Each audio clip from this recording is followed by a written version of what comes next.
All right. Well, uh, it is now approximately 7 p.m. My name is Frank O'Brien. I'd like to welcome folks to this meeting of the Milton Board of Appeals. Joining me this evening are board members Nick Gray and Ted Daber. I will be acting as the acting chair for this meeting, and there are some preliminaries that I'd like to get out of the way.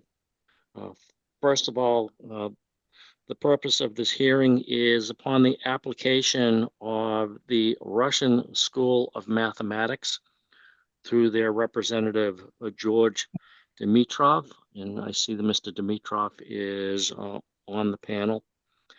For the premises located at 480 Adams Street, dated June 13th, 2025, seeking zoning relief to install a 16-foot by 16.5-foot illuminated channel sign to the building between the first and second floors on the rear of the building facing Interstate 95. The business operates through a variance granted in 1962, allowing a business in a residential zone. Per the Milton bylaw, Article X, Section 27-3.2 C.1, accessory uses in residence AA, A, B, and C districts, subsection C, signs and billboards. No person shall erect any permanent sign of any type in any residential zoning district. All is therein set forth in said application and plans on file with the board and open to public inspection. I'm going to briefly summarize what is currently in the file at the moment. I believe all of these materials are available on the Town of Milton website. We have the application to the Board of Appeals by George Dimitrov. Actually, the applicant's signature is Eric. Eric, is that you? I don't want to massacre your last name. You're on mute, sir. Oh, sorry. I thought you had me on mute. I apologize. Yeah, it's Eric Liphart. Thank you, Mr. Liphart. In addition to the application, we have the denial letter from the interim building commissioner, a letter from Mr.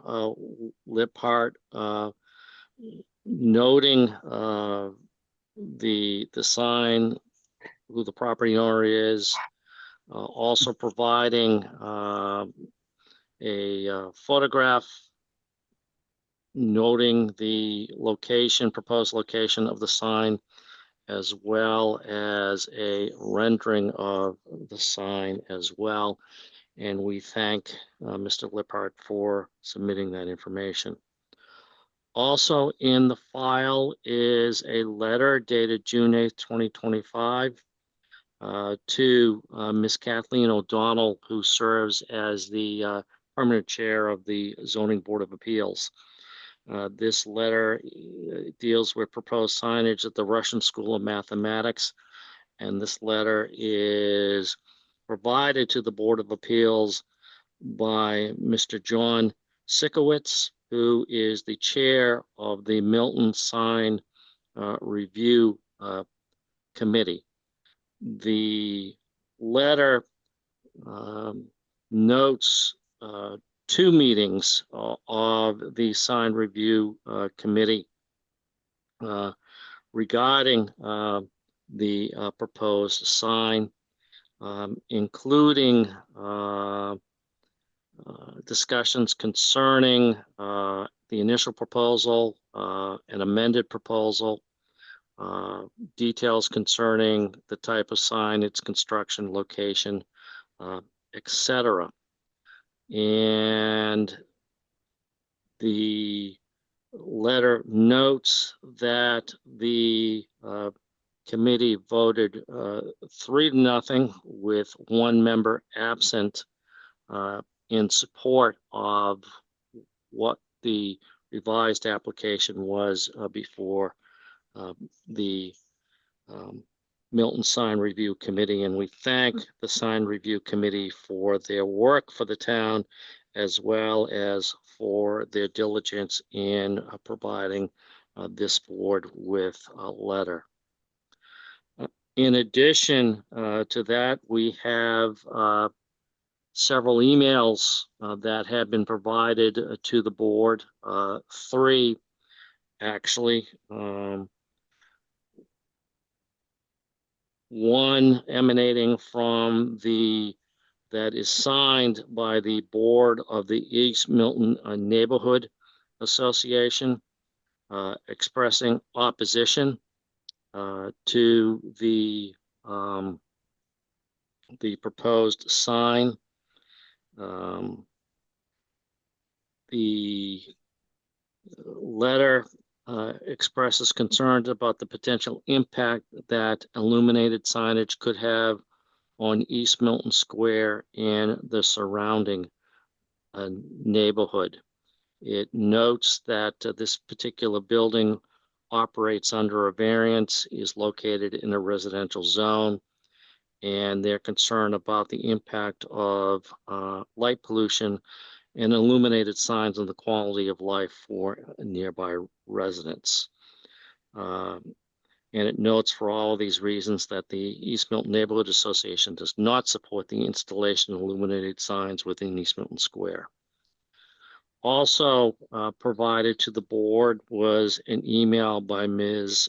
Audrey Devon of 94 Antwerp Street. Ms. Devon wrote to the board in an email expressing her concern and strong opposition to the proposal, feeling that the sign would be detrimental to the neighborhood, and she characterized it as an eyesore for folks to look at. She notes that she is not opposed to what she refers to as a regular sign, but is opposed to the illuminated sign. Finally, we also have an email from Ms. Elaine Haugh, Haughn. I apologize if I've mispronounced that name. Located at 84 Antwerp Street. And she notes her opposition to the sign being illuminated and suggests that it should be kept similar in style and size to the Rockland Trust sign currently on the back of the building. We thank these three folks for their interest in this issue and for providing the Board of Appeals with their input. I would also note that in passing that this particular piece of property has been the subject of several variances in the past, going all the way back to the early 60s. A variance was needed indeed to allow the construction of this building.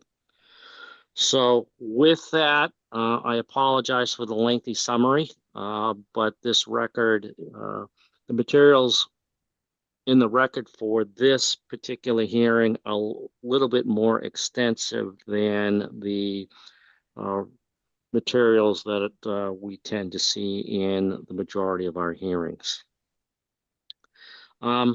So that I believe we have George Dimitrov from the Russian School of Mathematics and Mr. Eric Lippart, who I understand is the principal of the sign company, the manufacturer designer, if you will, the sign. So, Mr. Dimitrov, I will turn it over to you, and just if you wouldn't mind noting your name,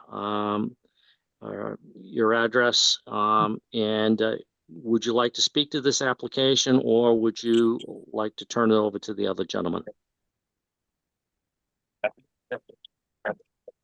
I mean, he's a lot more versed, so I'll let him go into more detail. But I have a question. Those in opposition, did they see a rendering of the sign, or it was just a written description? I can't, I don't know what they saw or did not see. Okay, because I'm not at my desk right now, but I believe one of them said the sign was 16 feet by 16 feet. Um, I'm not sure if that went into, well, either way, I f- I feel like the signage, it's not any bigger than the other signs on the building, and every other sign on the building is illuminated as well. So I don't see where the eyesore comment is really coming from, but yeah, I'm just a little confused at this point. We've gone through such a long process, and we were kind of told that this was a formality and we would get approved. Um, but yeah, I'll let Eric talk more on that. Mr. Lippard, it sounds like Mr. Dimitrov is passing the baton to you. So welcome to the Board of Appeals. We're eager to hear what you have to say in support of this application. Sure. Well, thank you. Thanks for having us tonight. I appreciate it.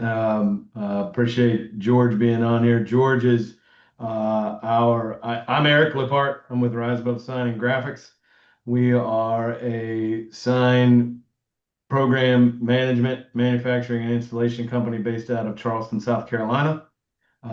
George is our primary point of contact at the Russian School of Math, who is one of our national accounts. We manage signage program for their corporate program. The Russian School of Math has locations across the U.S., heavy presence in the Northeast, as well as Midwest, Texas, California, etc. They're a pretty innovative and interesting concept in mathematics education, with primarily tutoring and educational programs that go on after school and in the evenings and things like that. So really appreciate y'all taking the time to hold this hearing. One of the things that I want to do is just open up that I'd love to entertain questions that we need. I'd like to echo one of the first things that I'd like to get out there is I echo George's concerns. All of the information's been sent to me by William Donnelly. People's opposition is referencing a 16-foot by 16-foot sign. And I believe it's imperative that we gain clarity on the record that the sign is 16 feet wide in totality by 16 and a half inches tall. And I think it's absolutely critical that anyone reviewing this variance has to look at the drawing package that's been proposed. And I think I'd like to point to that letter from John, I cannot pronounce that last name, with the Milton Sign Review Committee, whereby the Sign Review Committee recognizes that we've worked with them in diligence to be compliant to the requests they've requested. And there's another opposition letter saying that we need to be consistent with other signs on the building. We did that. Rockland Trust has a sign on the rear of the building, similar in size, similar in material, similar in color usage, etc. The difference in our sign, I believe we're being a little bit more respectful of light pollution and other things, because following the guidance that we had, we've proposed halo lit letters on a backer enclosure. So from a light issue, this will be a softer presence. These will be reverse lit, or what are called halo lit letters. So that it is an LED sign, but it will project lighting backward on that backer. That blue backer will just have a glow. So those letters will be like any other sign letters during the day, and they'll just have a backlit glow. So they will actually be less light intrusive than what are called face lit letters. Again, I am in Charleston, South Carolina. I have never physically set foot on the property, but I have inspected lots of aerial images, Google images, etc. And I believe Rockland Trust has facelit letters there. Those letters will be brighter to the visible public than what we are proposing. I can share that as my professional opinion and intent for build. So that size, if people were just reading descriptions, I don't know if maybe I know that a public notice was required in the newspaper. If by chance that accidentally said a 16-foot by 16-foot sign was going to go on the building and people were opposed to that, I'd be cheering them on and agreeing with them. But that's false information that needs to be clear for everybody involved. We are under the impression that this building, that I don't believe anyone on earth could argue is a residential building, is a commercial building, housing commercial businesses, and is in a residential zoning district. Our understanding is that the code dating back some time is that residential, commercial signage isn't allowed on residential buildings. Therefore, a typical sign permit would be denied. And so we followed that path. We received that rejection, had a great experience. I believe the woman's name was Fraser. I now I forget the name of the woman in zoning, but had great conversations with her, who had me advance this to apply for variance with Mr. Donnelly. And here we are. So I do feel we've been respectful of the committee, very much appreciate the committee, followed their guidance in what we did, understand that by letter of the code this had to be rejected, and we feel very confident that we've got a respectable business coming in. It's a nighttime business. We've worked to put the sign in good position and do what we think, and we do absolutely feel that the signage we're proposing is consistent with signage on that building that's been approved in the past. So my hope is, I can't speak for George. We just learned of all this opposition in the last 24 hours. So surprise isn't the right word, but we didn't know about it till just now. So when you read those things, we're humans and emotions hit. So it kind of felt like a tough hit. My hope is that this committee will take equal note of the support provided by the Milton Sign Community, and recognize that there's actually a few things about the opposition that just aren't accurate. The size, referencing an eyesore of 16 foot by 16 foot is fair, but that's not what we're doing. One person, Miss Elaine, says it needs to be kept in similar in style and size to the Rockland Trust sign currently on the back of the building. This absolutely is. I'm hopeful we can be supportive and answer questions we need to. I'm not sure what else to present, but I thought those would be the things that would be important for us to share. Thank you, Mr. Lippard. Appreciate your comments. I'm going to ask members of the board if they have questions of the applicant. Go clockwise across my screen, and that means that Mr. Gray gets to go first. Well, thank you, Mr. Chair. So let me just ask you as I understand it, the sign is going to be lit only during, if we approve it, it will only be lit during office hours of the time the business is open. Is that correct?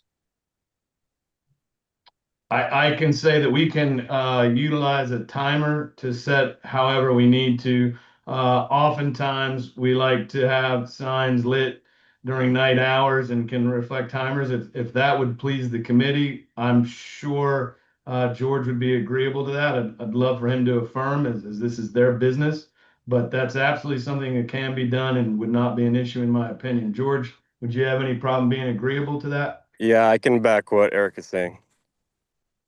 I thought I read that in the material somewhere.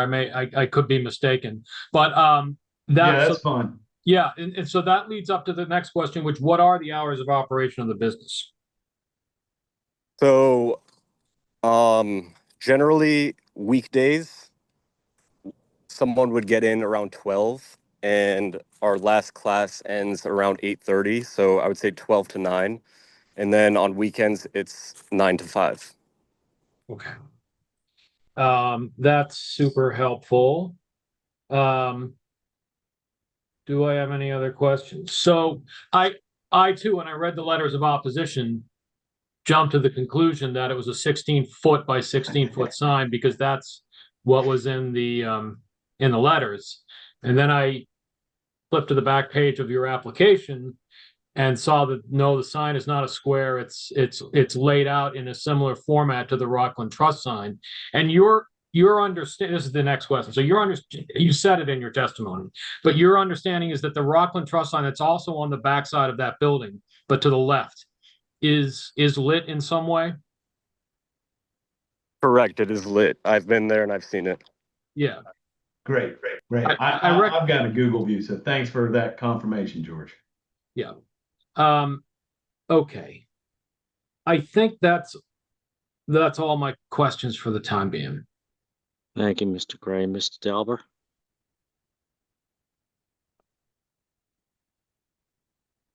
Ted, you're on mute.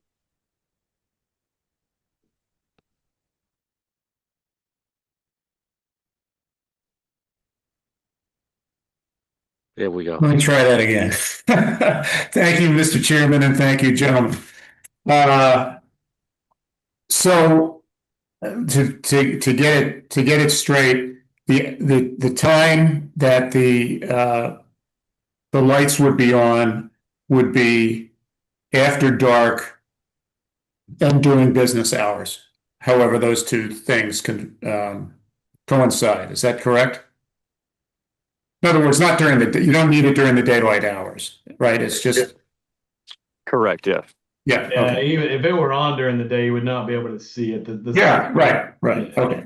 I just wanted to get that clearly, and you're saying that the halo lighting is less would give off less light pollution or less light than the method of lighting that the Rockland Trust light, for example, uses. And I think there's another lit sign on there for Heart Dental, I believe it is. Is that a halo sign, do you know, or? Let me see if I can. Where is the Heart Dental sign? I think as you're looking at the building from the street, it may be on the left side. Is it on the front of the building?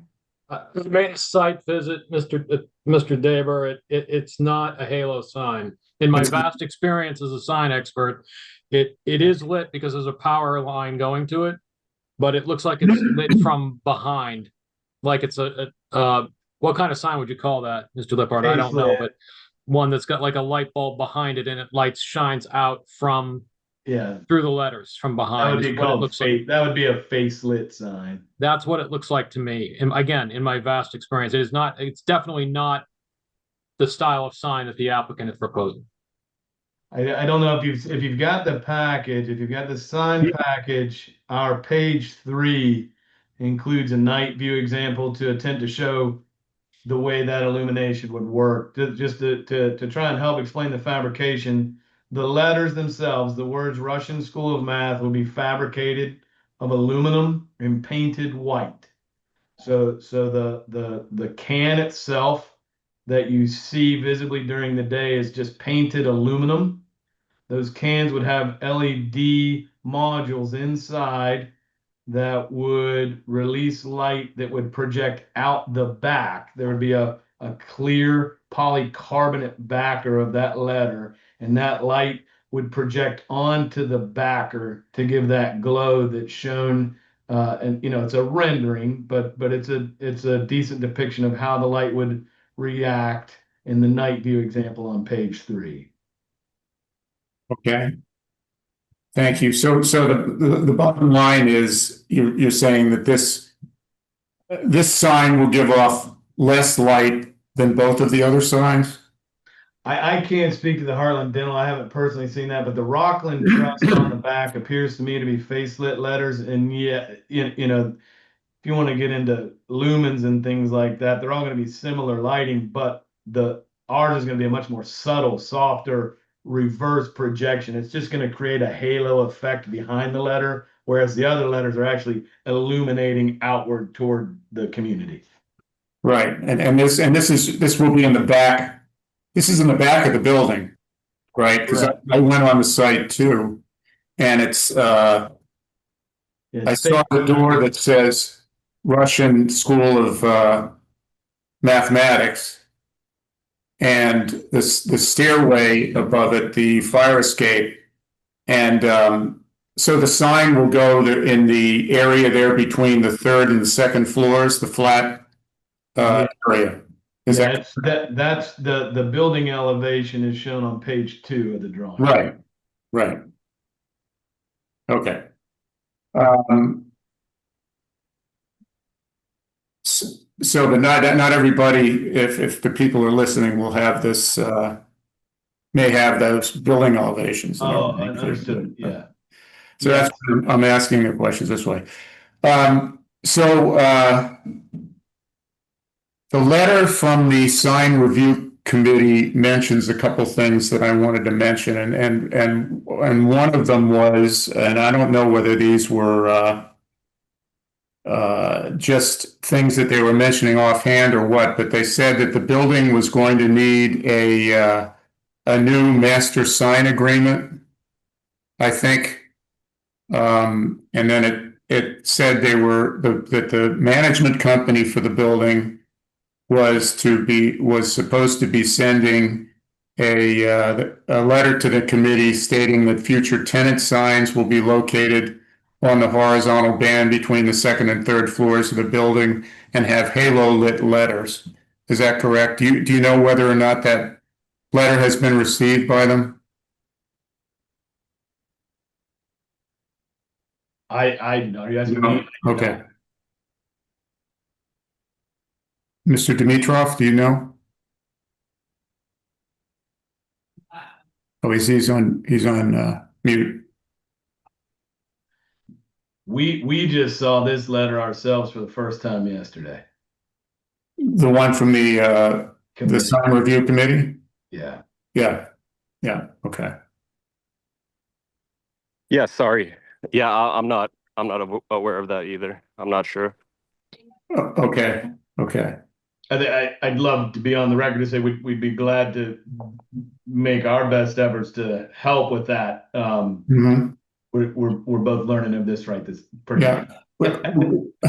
Was somebody from the management, the building's management, at these meetings with the sign review committee?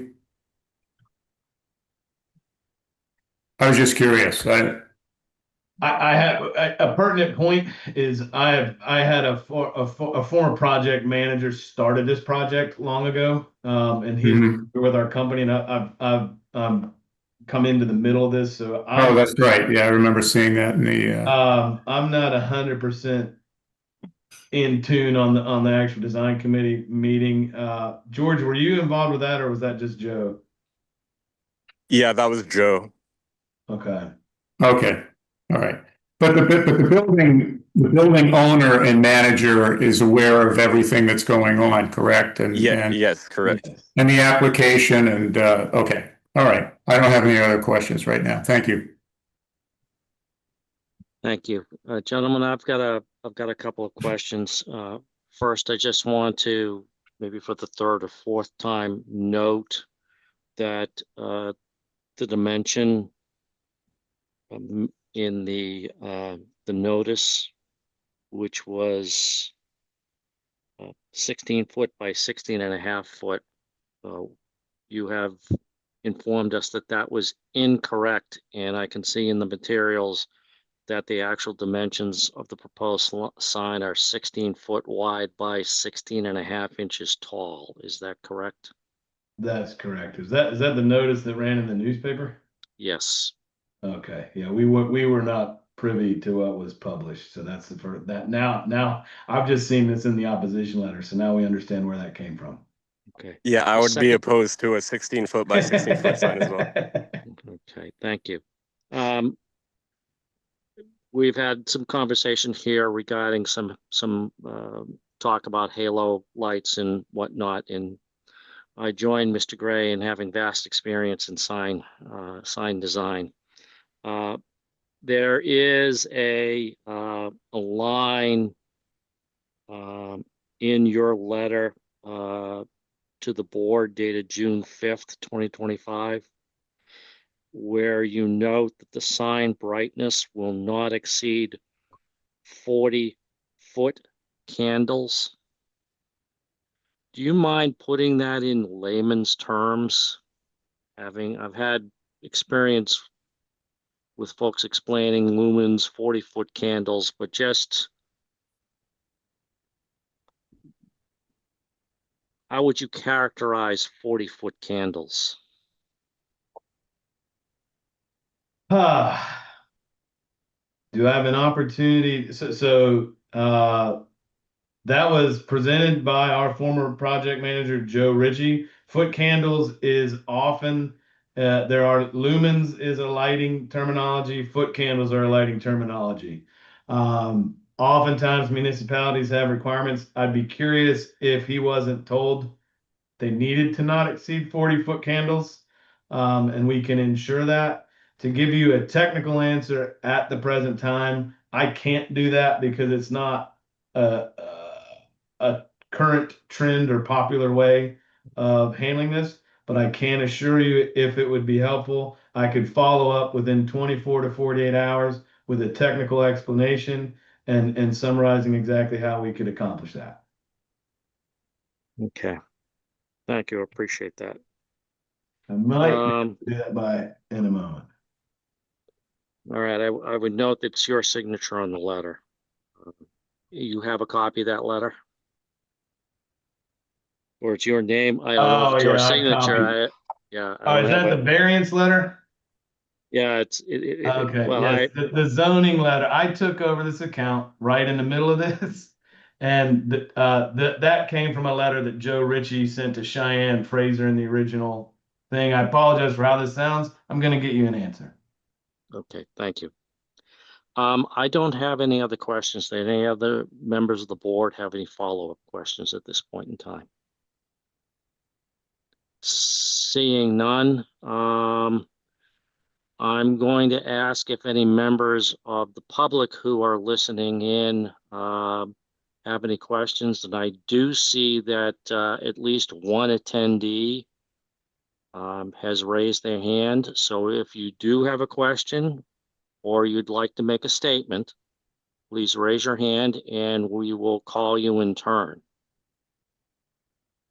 Okay, so what I would ask that you do is that you identify yourself with your name and address, and go ahead and make your statement. If you have any questions, you can address those questions to me, and I will address those to the board. So the person that has raised their hand is identified on our list as having a telephone number. So again, if you could identify yourself with your name and address, that would be much appreciated. I'm here. Can you hear me?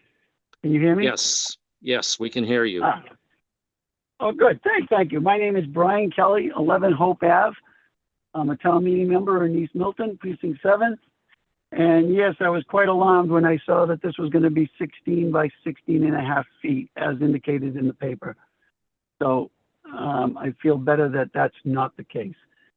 I do still have some concerns for the board, and a couple of concerns are the fact that Rockland Trust has their sign on, which is probably the largest sign I've seen in Milton in years. And so I have a concern with the scope of the signs getting larger. There's an office building just down the street. They're not allowed to have signs on the outside of the building at all. And so all the tenants there can't have a sign. And that's on Adams Street at the corner of Adams and Squantum. I took a look at the sign at the Fruit Center, which is a very large complex and hard to find when you're driving down Granite Ave. And very small sign. Same thing with the cleaners. So I'm concerned about the precedent that the Rockland Trust sign is creating. And I believe they're the anchor tenant in that building, unless someone can differ with me on that. I don't know. But what are we going to do? Are we going to, so it starts with the Rockland Trust with a 16-foot long sign, and then every other tenant can come and start asking for the same thing. And next thing you know, we have a giant billboard on the side of that building. So that concerns me. I believe the Russian School of Mathematics was across the street for years, and without a large sign. I don't know why all of a sudden they feel the need for this. In this day and age, when people use smartphones and there's a lot of advertising on that through social media, et cetera, why do we have to continue to pollute the airways with more signs?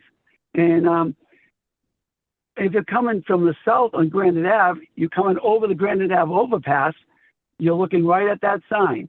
If you're coming from coming down from the north, if you're coming from the south and you come into East Milton Square, you want to go to West Milton, you're going to come right past that sign on that overpass. The problem is, with a lot of distractions on that building in the back, we have a major merge that comes right after those people would see the sign, and then they merge together and you have to crisscross there. So it makes it a little bit of an impediment if you're not paying attention. And most of the board members have driven that, so I'm sure you're aware of it. The people come out of the fruit center, they come across Granite Ave and they come onto that overpass, right in line of sight of these signs. So I'm just concerned that, are we going to pepper that building with more signs? What's to prevent Heart Dental for asking for a 16-foot sign on that building, or any other tenant, for no matter what their square footage of the rental space there? And I'm also concerned across the street, we have a couple new developments going up. We have the residents of East Milton, and that's a big building. They may want to put a big sign, and they can say, well, across the street, Rockland Trust has a 16-foot sign, so let's start talking there. So, and there's another new condo up the street. So I'm worried about setting a precedent that large illuminated signs are okay.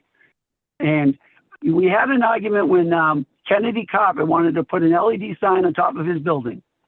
And I opposed that. And I got a pretty nasty letter from the owner of Kennedy Carpet. And then he moved out soon after that. And so that sign was continued to be used. Now the new people, they've moved out. And so that sign is still on top of that building waiting for another tenant to use. So I would also recommend that if the School of Mathematics moves, that permission for that sign doesn't stay with the new tenant, that they can't use that same square footage for a sign automatically. So I think it's too big. I don't think it should be. I mean, this type of a business, why do they even need this? I'd be curious to see what is the largest sign on one of their 70, I think they have about 75 franchises, I don't know if they're franchises, but units in North America. I'd be curious to know what the largest sign is that they have. I think this might be the largest sign that they've ever proposed. And so I just don't think it's necessary for teaching the School of Mathematics, training on mathematics, to have such a big sign. I think they were doing a pretty good business without the sign. They were always busy when I drove by or walked by their store in East Milton. So I don't understand. I don't know if it's the highway that they're trying to capture. We don't really need the highway getting distracted. They come under that bridge. They come into the tunnel right after that. We just had that tunnel flooding. In the wintertime, water runs down the sidewall, and you often get ice on the right-hand side near the right-hand lane. So all of a sudden you look up, you might say, oh, look at these different businesses up there. Next thing you know, you're sliding into the wall in the tunnel, and Milton Fire has to respond to that. So I'm not real comfortable with the size of these signs that are being approved and being illuminated. So is it not enough to have it non-illuminated during the day? A channel sign is very, very noticeable. They really pop. So why do we have to illuminate it at night? Why do we have to be reminded that the Russian School of Mathematics is there? Okay? I don't understand this. So, no, I'm not really in favor of this. I understand that they can claim Rockland Trust, great. Well, I don't know. We shouldn't have granted such a big one to Rockland Trust, because that's probably the biggest in town that we've granted in years, or at least since I came to town in the 80s. So. Well, that's all I have to say. I'm glad it's not the 16 by 16 and a half. I'll tell you that. I appreciate that. Thank you, gentlemen, for your time, and I'll let you go. Bye-bye. Thank you, Mr. Kelly. Does anyone else wish to comment?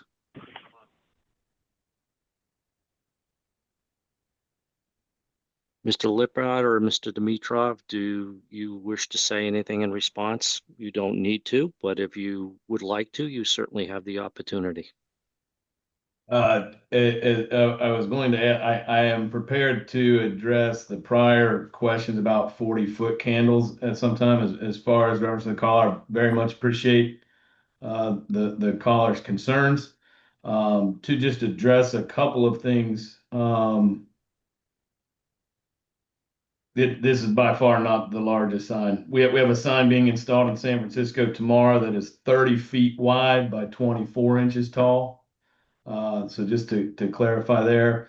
And I think the Russian School of Math is a business that is providing a fantastic service. They're actually a fantastic story about a Ukrainian woman who started this company and has brought an amazing educational theory that is making a big difference in mathematics here in our country. And I don't think they're attempting to remind people that they're there. They are a business that seeks to educate the community about the opportunity that exists. And we're trying to do it in a respectful way, compliant with what has been requested of us by the sign committees and the code compliance system, right? So I think understood. I'm glad to hear very much. So I think we all agree that it's an unfortunate typo that ran in the paper that probably created some undue or unnecessary drama. And I'm really glad to hear why and how that happened. But I certainly understand what you're saying. This is a business that wants to promote its business. Signage is a way we educate. It's the number one way to educate a market about a service. And this really is a fantastic educational opportunity for folks in Milton. And that's all I'll say on that. I do have some information to follow up on 40-foot candles. I'm not sure if this is the appropriate time or not. Certainly, if you do have that information handy, I did ask you that question. So if you'd care to expound on the 40. You got it. So a foot candle is a measure of illuminance. That's the amount of light that hits a surface. So oftentimes there are codes that will say a sign must not exceed 40-foot candles. So what that means is at a specified distance, maybe measured by 10 feet or 20 foot away, the light coming off the face of the sign would not be brighter than 40-foot tall candles. Okay. It's a way for regulators to limit perceived brightness and light pollution. Oftentimes, municipal sign ordinances require it. I cannot speak to whether yours did. I suggest it might have, or it may have been inferred to us, and that's why we agreed to ensure that it would not exceed that. I've used some technology at my disposal right now to talk about the technical implications for the signs we have. We're going to be using LED modules. And so to be able to do this, that limit of 40-foot candles is a maximum brightness level. We have to do some extrapolation. So we're going to have a total width of 16 feet. We're going to have 21 approximately 14-inch letters. And so the halo lit channel letters are going to produce a soft glow against the wall. They'll have about 100 to 200 lumens per 14-inch letter. So that'll be between 2,100 and 4,200 lumens. So then we've got to convert lumens to foot candles. If we assume a measurement from 10 foot, and that would be a regulatory, that'd be favor the regulators. Let's say a 10 foot from the 10-foot sign face using midpoint lumens, that would be 3,000 lumens, or roughly equal to 9.5 foot candles. So the calculation, our sign falls well below the 40-foot candles. So while I did copy and paste Mr. Ritchie's letter to the original application in my letter to this board, I am now saying with confidence that we will be well under the 40-foot candles.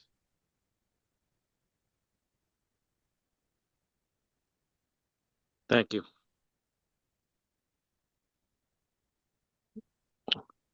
All right. Do any other members of the board have any additional questions or comments that they'd like to make before I bring the testimony and evidence portion of this hearing to a close. And Mr. Gray, Mr. Dalber are suggesting that they do not.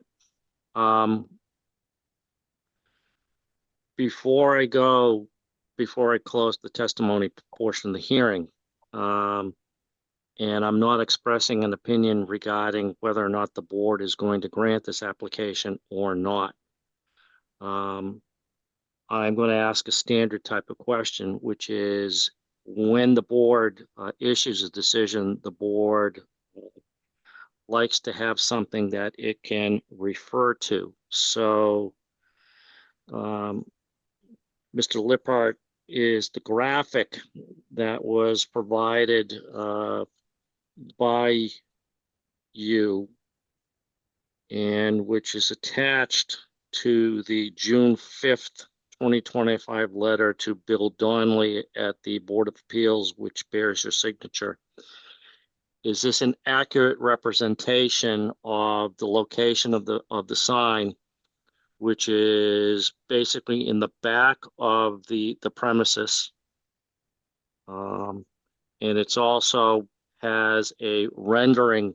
I think you referred to it's the rendering of the construction of the sign as well as a night view example. If the board conditioned its approval to the sign being constructed and located in a manner consistent with this rendering, is that an acceptable condition on the part of the applicant? Not just acceptable, but required by us. My company will not build or install signs that are not in compliant with the permitting governing body and what they've approved.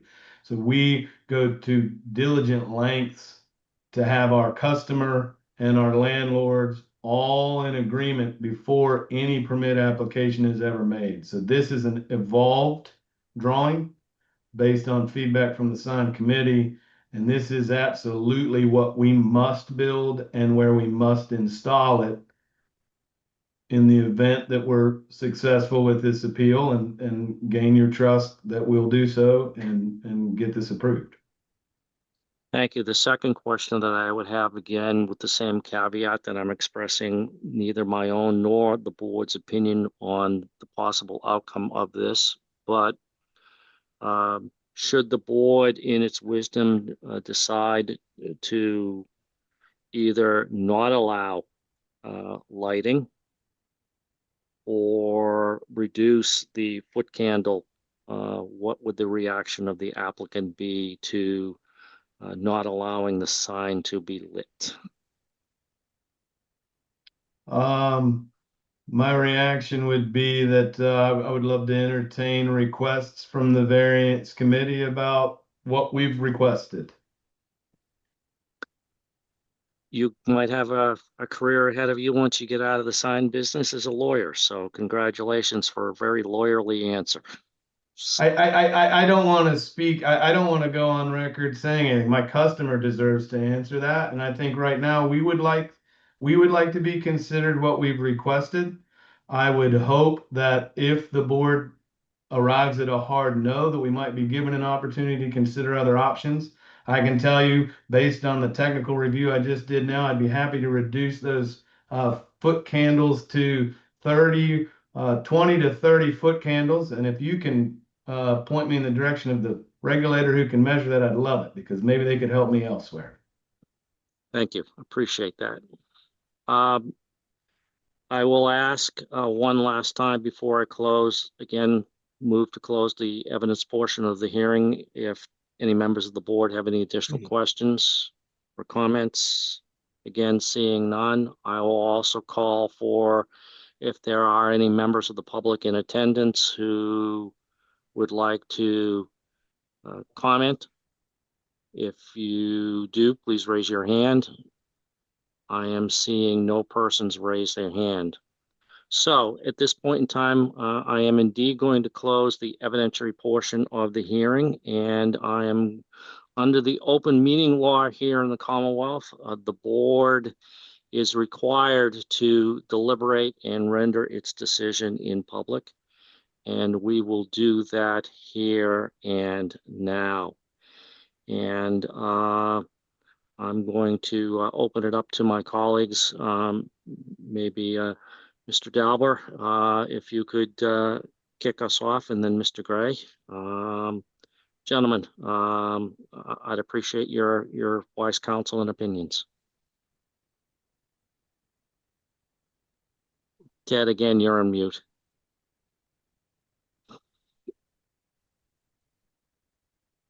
Thank you, Mr. Chairman. So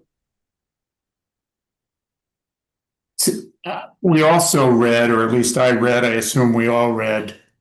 I just want to start. Well, first of all, let me start out by thanking Mr. Dimitrov and Mr. Liphart for coming and for the presentation, which was very helpful, and your the materials that you submitted. And it does sound like a great organization, and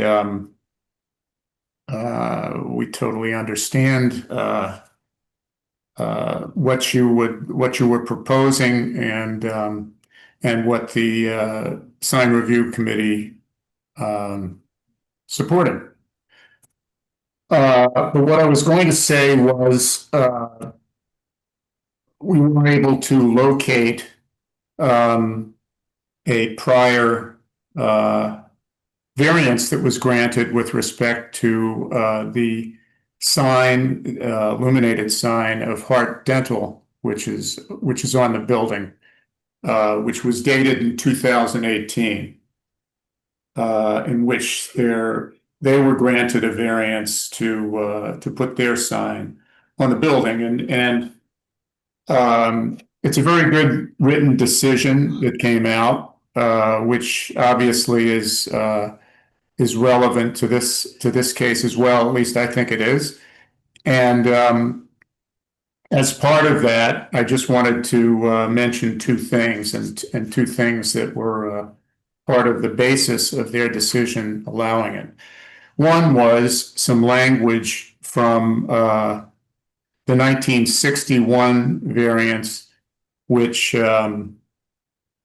was granted, which initially allowed the construction of a commercial building on the property, in contemplation that the expressway was going to be going through, and that the property could not be really realistically used for residential housing at that point. And one of the conditions in the 1961 variance was signs of a small size and dignified nature with minimum lighting with respect to parking limitations may be displayed on the premises, and with respect to identifying the tenants and their activities carried on within the building it may be displayed on the outside of the building. And the other part of it is that to state their view of the application in that case, that the premises, meaning that the building and the Hart Dental offices, while technically in a residential zone, had been commercial in nature since at least the construction of the Southeast Expressway. So even though it was technically in a residential zone, it really had been a commercial property and now I guess it's over 60 years that it's been a commercial property. So I think, and hopefully we may never know, but some of the opposition to this, I appreciate Mr. Kelly's statements and his concerns in opposition to the application, his concerns about lighting and maybe going down a slippery slope. But seeing that the original variance contemplated that signs with minimum lighting, as it says there, were would be acceptable on the property, and that recognizing that the property really was a commercial property, even though it's governed, technically applicable, the zoning code's provision about no signs in residential premises, that it's a commercial property. I think on that basis, and the fact that it really is a very unusual circumstance, and we probably won't know how many people who objected to this were concerned about the mistake which was apparently made in the ad about the size of the sign.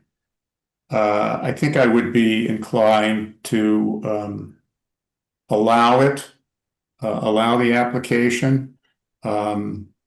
And also, what I forgot to mention was the support of the sign review committee. I view as being important, because that's what they do all the time, and we have variances on different matters, but that's what they're there for. And the sign that was in the materials that were submitted to us is the same sign that they showed support for in their letter. So I'd like to hear from my two colleagues here, but my initial thoughts are that I would be inclined to allow it with conditions. So. Thank you, Mr. Gray. Thank you, Mr. Chairman. I am grateful to Attorney Davis going through the prior decision history, which I didn't get a chance to read in enough detail to pick out that the 1961 permitting of this building, and when it was originally built, contemplated signs that were lit.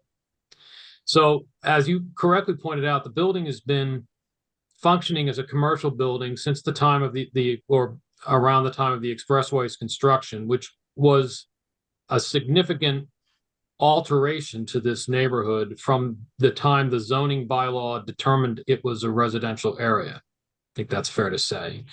And it's been functioning as a commercial building for over 60 years now. And I've been a Milton resident long enough to know the things that East Milton has had to suffer by the installation of the construction of the expressway, and the tension between having residences and commercial properties in very close proximity to them. It's a tough situation, and I too am extremely sensitive to the issue of lighting being interfering with neighboring buildings or residential properties. That if I had any sense at all that this sign would affect, shine onto residential properties in a significant way, or even in a marginal way, I would absolutely oppose it. But I'm also recognize and have experienced, like all of the board members have, in driving through East Milton, the terrible problem of traffic. And this building is located, as everyone knows, in sort of an island surrounded by streets, and it goes in one counterclockwise direction. So if I'm a client of or a customer of a tenant in that building, and I'm trying to find where it is, and confirm that my GPS has sent me to the correct location, I'm driving up Adam Street or coming in from Quincy or wherever, coming around that turn, from coming over the expressway. I can't even remember the names of the streets because I lived here so long. I don't pay attention to the names of the streets, but be that as it may, I need to be able to find the building. And if I don't find the building, I'm going to have to make another lap around the building. I'm going to have to go make another orbit that's going to continue to add to the traffic, right? And that's a real problem. So the town made a decision 60 plus years ago, recognizing that to allow commercial development in the spot, recognizing that because of the substantial change of allowing the Southeast Expressway to be built there, bisecting the town, that it just wasn't going to function as a residential space. Do you want to live in that particular spot? No, it's too hard. So we need to make reasonable allowances that don't, in accordance with the variance statute, that don't substantially impinge on the neighborhood. All right. So we have a lot of factors to weigh. We have to weigh the light coming from the sign, whether it's lit at all, and plus the traffic burden, plus people just being able to find where they need to go. So in looking at all of that and reading the sign committees, they had 2 hearings on this sign. They made substantial changes to it. They shrunk the size of it. They changed the lighting to make it halo lit. I think I have a pretty good sense of what the halo lit means. It was, the applicant described it very well. The light is pushed against the back panel and it reflects outward. There is no outward direct LED lighting facing the public. It's a reflection, right? So I can't imagine lighting a sign in a more subtle manner than this sign is contemplating, while still having it function to its purpose of getting people to that location, hopefully on their first attempt. So we get them out into that parking lot and not tying up more traffic in East Milton. So weighing all this and also noting that the houses that wrote the letters in opposition, I think in looking at where they're located versus the building, again, we didn't get any testimony on it directly because no one showed up to state this, and I couldn't ask my question. But it looks to me like there is no way you can see the building from those properties. I may be wrong, but I think the cleaners, and some other obstacles are in the way. So it's not a case of oh my gosh, this building is going to be up all night and it's going to be shining lights in my window, and that would be a non-starter with me 100%. Absolutely not. And the last thing I would say is that why I was asking about when it's going to be lit is, and what the hours of operation are. It's on weekdays it goes to 9 p.m. and on weekends it goes to 5 p.m. So in the wintertime, it gets dark here about 4 o'clock in the afternoon, right? And so if the sign isn't lit in some manner, then on weekdays there's 5 hours during the term of operation when you can't really see the sign. And that leads to people missing the building. So for those reasons, I think some level of lighting is necessary. So this is a long-winded explanation, but I'm saying that basically, I think that the design of the sign, which is as reviewed by the sign committee in 2 hearings and as proposed by the applicant and modified, is a reasonable compromise, doesn't substantially degrade hurt the neighborhood. In a way, I think it on balance, it helps get people to the location on the first try, which is going to help with the major problem of traffic in that location. So for these reasons, I would support the application. Thank you, Mr. Gray. As chairman, I'm going to take a couple of minutes. Just the first thing I want to note is the applicable law here. So under Massachusetts General Laws, Chapter 40A, Section 10, a variance may be granted if the Board of Appeals specifically finds that owing to circumstances relating to soil conditions, shape, or topography of such land, and especially affecting such land, but not generally affecting the zoning district in which it's located, a little enforcement of the provisions of the ordinance or bylaw would involve substantial hardship, financial or otherwise, to the applicant, and the desirable relief may be granted without substantial detriment to the public good and without nullifying or substantially derogating from the intent or purposes of the ordinance or bylaw. looking at the factors presented during the course of this evening's hearing and with the materials that have come in, and looking at the standards under Chapter 48, Section 10 regarding the granting of a variance. There are some specific conditions related to the shape and topography of this particular premises. It is indeed located in a zoning district. It's been located in a zoning district for a long time, but essentially we're talking about an annex, if you will, to an already existing commercial district. There's no way, I agree with my colleagues, that you could not consider this anything other than a commercial structure. And obviously, beginning in the early 60s, 1960 or 62, were the first variances associated with this particular building. It's been treated as a commercial structure ever since. I would note, and I thank my colleague, Mr. Dalber, for making sure that we did have an opportunity to take a look at earlier variants. I would also note that going back to the earliest variance granted for this premises, lighting was an issue in the very first variance, or one of the earlier variances associated with this. And here we are some 40, 50 years later, and lighting is still an issue. I would also note that in terms of the placement of the sign, it is in the back of the building. It is separated a fair distance from existing residential buildings.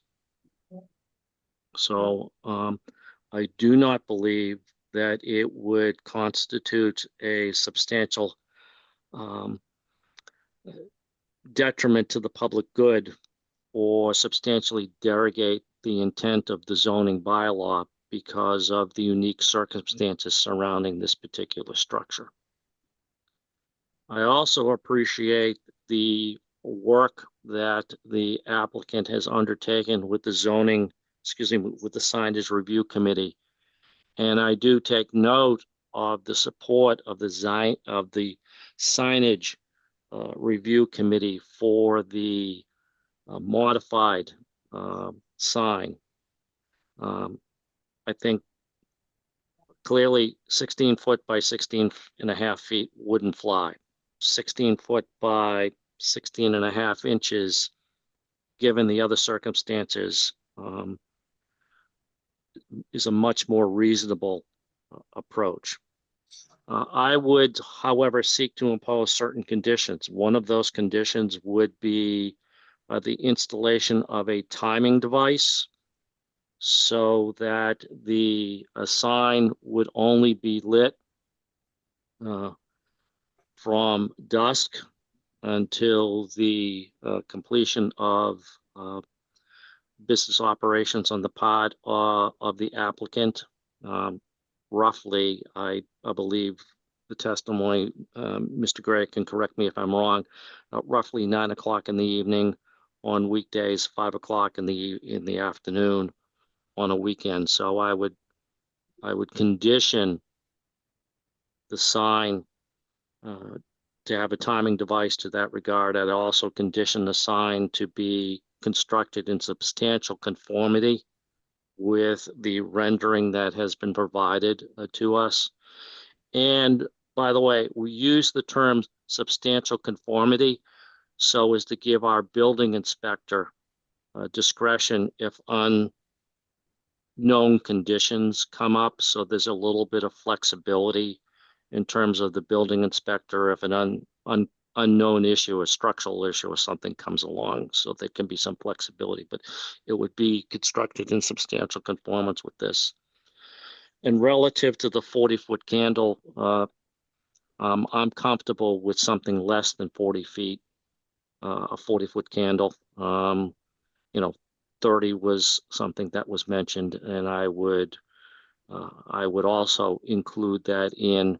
I'm not a technical expert, but even I know that I would assume that 30 is less than 40. At least that was what I was taught.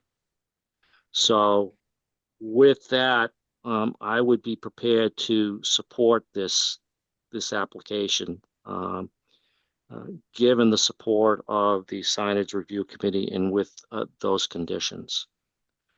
Before we take another vote, I'd like to see if any of the other members have anything that they'd like to say in regards to that.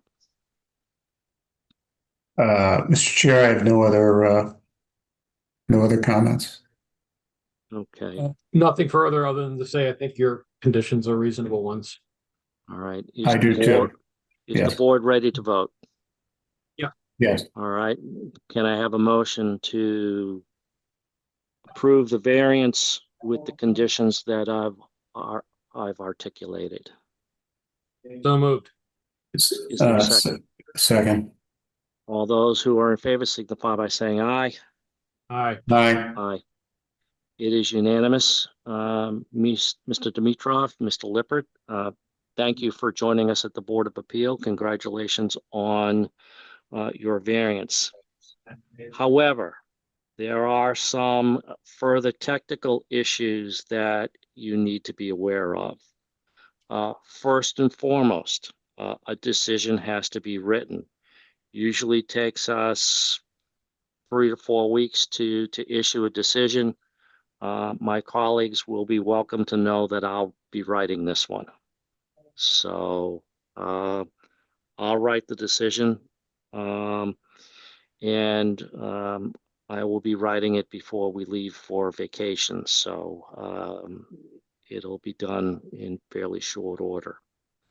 Once the decision is filed, there is an appeal period. And you can talk with Bill at the Board of Appeal, and you also can talk with the building inspector.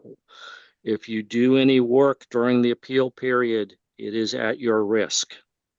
Once the appeal period is finished, then you can pull the building permit or whatever other permit may be needed to do the work. I would also suggest that you get in touch with the building manager because the building manager, building owner is going to want to make sure that this particular variance is filed with the Registry of Deeds in Dedham. So they're going to want to make sure that that is up to speed. So again, there are some technicalities that need to be you need to be aware of relative to that. Do you have any questions regarding those? I don't believe so. Is it okay to ask a question? Sure. I'm prepared for either answer. With regard to the timing device, given okay till 9 p.m. Monday to Friday, is there any way that condition could just be dusk till 9 p.m. 7 days a week to assist with the technology of the timer itself? I personally would not be in favor of that because I want to minimize the light to the extent that we can. Okay. You mentioned that any work during the appeal period is at our risk. I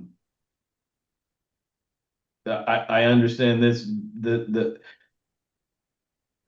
a lot of times when we're dealing with sign permits, we refuse to manufacture. We refuse to even buy materials until we've cleared the hurdle of zoning and making sure that it's an allowed sign because of the relationship with our client. You know, if we build a sign that would later get rejected, we're going to argue about money.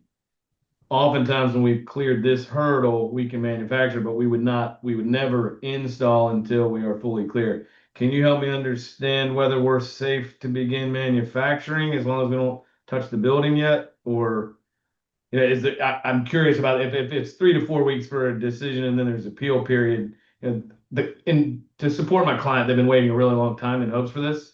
And I'd love to do anything I can at my disposal to be at the ready when we're okay to move forward. I'm curious if you have any. I would not be comfortable advising you. That's a business decision on your part. Understood. Thank you. Okay. All right. With that, I thank you, gentlemen. I thank the members of the board for being here. I thank the applicant and Mr. Lippert for being joining us this evening. I thank the folks who took time out of their evening to listen to this hearing at the Milton Board of Appeals. So I thank you for your interest in our work. With that, I'm going to ask for a motion to adjourn this hearing. So moved. Mr. Gray, I'll second that. all members wishing to adjourn this hearing, please signify by saying aye. Aye. We are adjourned.